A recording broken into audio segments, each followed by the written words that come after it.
Welcome to another edition of Bill-ievers Talk with Joe and Steve. I'm Joe. I'm Steve. And we want to talk to you a little bit about some of the signings and things that have happened since we last shot a video.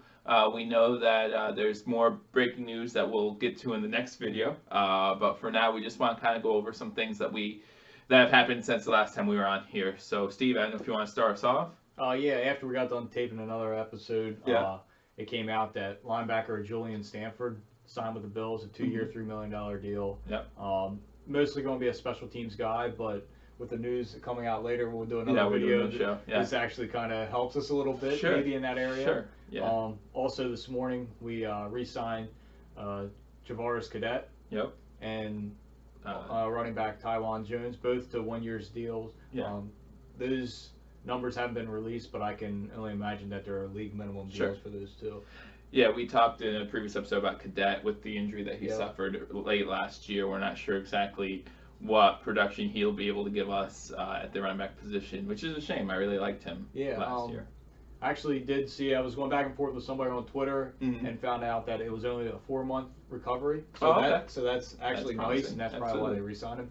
Yeah. And I was watching some of his Instagram videos and stuff like that. He looks like he's in shape and ready to go, so I'm thankful for that, because he did fracture his leg and dislocate his ankle, so it'll be nice to have him back. Yeah. With him and Jones is going to be more of a special teams returner. Right. Now we kind of are filled at that running back position with McCoy, Ivory, Cadet, Jones. We have another guy, Aaron Jones, and Marcus Murphy too on the roster, so I don't see us making really any moves there. Right. I thought we'd draft somebody young, but it might not look that way now. Yeah, because now we have 4 running backs on the roster, and like I said, Jones will probably be mostly a special teams guy, but he's still there if we need him in case of emergencies.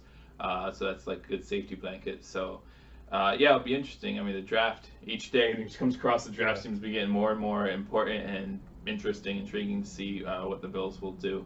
And then the other news of really the past 2 days is Richie Incognito redid his contract. I don't know if you have any information about that. Yeah, we talked about that before when we did like our broad scope of the Bills' upcoming year, whether it was the offensive or free agency, what we thought they were going to do. Right. So it said about Incognito read on his deal, because only $1 million of it was guaranteed, and 7.25 is his payout for this year. So it helps them with the salary cap, because they are in cap situation here this year, a little strapped for cash. So that'll benefit them, and he sticks around because he could have been one of those guys. Even though he has been playing good the past few years for us, he could have been released to save the money. That probably would have been the easiest way to get some extra, extra $6 million underneath the cap.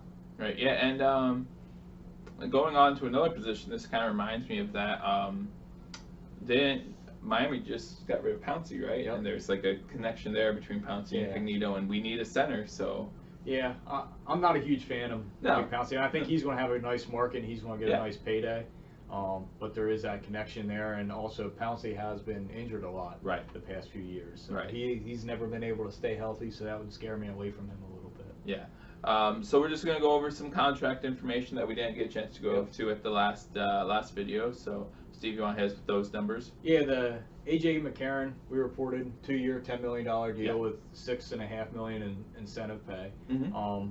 His cap hit for 18 would be $3 million. Okay. And if you look at that, so you're looking at about $3 million for him, and with Peterman, you're looking $500,000 or so. With us, if we would draft a rookie in the top 5 quarterback position, it's going to cost us $5 million for that quarterback. So you're looking at, we'll just round up to $9 million. Yeah, it's not much for the quarterback position this year. Nope. And then in 2019. 2019, it would be a $7 million hit if we would keep him. Right. But there is the 5th day of the league year in 2019. He gets $1 million guaranteed bonus if he's on the roster for injury. And then he also gets another roster bonus that's $2 million. So if we were to trade him or cut him, if he's not injured, we're only going to eat $2 million of dead cap next year. So that's a nice bonus for us. Right, almost like a little out. Yeah. In case AJ McCarron doesn't pan out or whatever. Yeah. If the rookie's right in and heading toes, above everybody and playing really well, then they can get out of that contract and move to another backup quarterback they want for cheaper. Right. And then we have the Star Latualea contract. Yeah, he signed a 5-year, $50 million. $25 million of that's guaranteed. He got $18.5 million at the signing. So once he signed his name, he got a check for $18.5 million. Wow. In the first 3 years, he gets $33.5 million. Okay. So that'll make him, with this deal, it's an average of $10 million a year. Yeah. It makes him the 11th highest paid defensive tackle in the league. Okay. So, but his average, if you break it down, his average is $10 million. But like we said, he gets 33 in the first 3 years, so that's $11 million.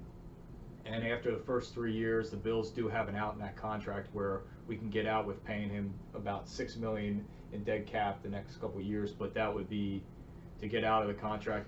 Being that he is older, it's kind of nice for the Bills to have an out. Yeah, and I like Star Latualea being here.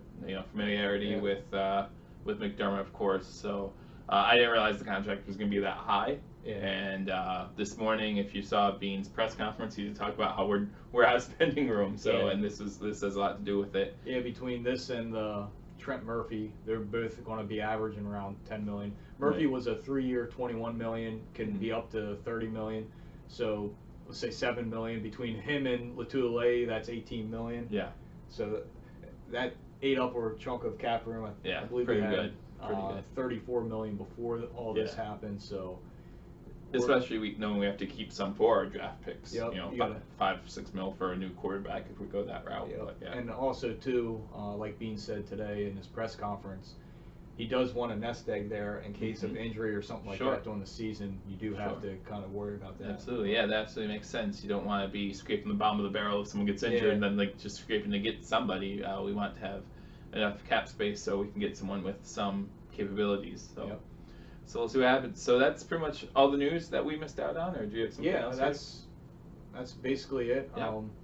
I do expect some more moves from the Bills, but I don't expect any splashes. Right. We do have to fill out a roster. I think as of right now, we're somewhere around 60 to 65 players on the roster. Okay. And they need to have 90 going into training camp. Right. Depending on how many picks we have and stuff like that. Right. You got to fill some of those, maybe keep 10 picks or 10 open slots for picks and undrafted free agents. Yeah. But so we could probably sign a few more guys here and there, but they won't be anything big. Probably takes us out the EJ Gaines sweepstakes, you think, or? Yeah, I'm not sure. Okay. Like it just for me, and the same thing with Preston Brown. It just is, the longer it waits, the market just maybe not develops for him, and he wants to come back to somewhere he's comfortable with. So. I'm not going to take us out of that because if they do sign him to maybe a 2 or 3 year deal, they can push some money into the second year instead of up front here. Right. And like I said, I don't know the contract or the cap numbers right now because all of these contracts aren't pulled up in the yet. books yet, right? And I use Spot Track for the cap numbers. I find that's the easiest way to figure it out. Site's really nice. We'll put a link up for that. Absolutely. Yep. But that's. They don't have anything up for a lot of these contracts, so it's a little hard to see. And also, the other thing that goes into it is Eric Wood. What happens with that? Yeah. Whether it's a fight about money or what they can do because they rolled over money and stuff like that. So that's the only other things. Yeah, and with the EJ Gaines, like we talked about before, we have a lot of salary cap next year, and years. We're getting rid of a lot of dead cap space, which is nice. So we'll see. Maybe we'll be in the EJ Gaines sweepstakes after all. But that's it as far as contracts go. Our next video will be about us losing out on one of those free agents that we were hoping to get, but we'll talk to you about that. So if you want to check that out, be sure to just look for that video. I'll put a link to it on here when we're done with that. And if you're interested in any other Bills content, we'll have it here for you. Salaries, free agents, Draft's gonna be so much fun, guys. We're gonna have a great time. Trades, yeah. It seems like we have a very nice trade partner. So, but yeah. So we will be here. So please subscribe, like, or dislike this video, and we'll see you next time. Go Bills. Go Bills.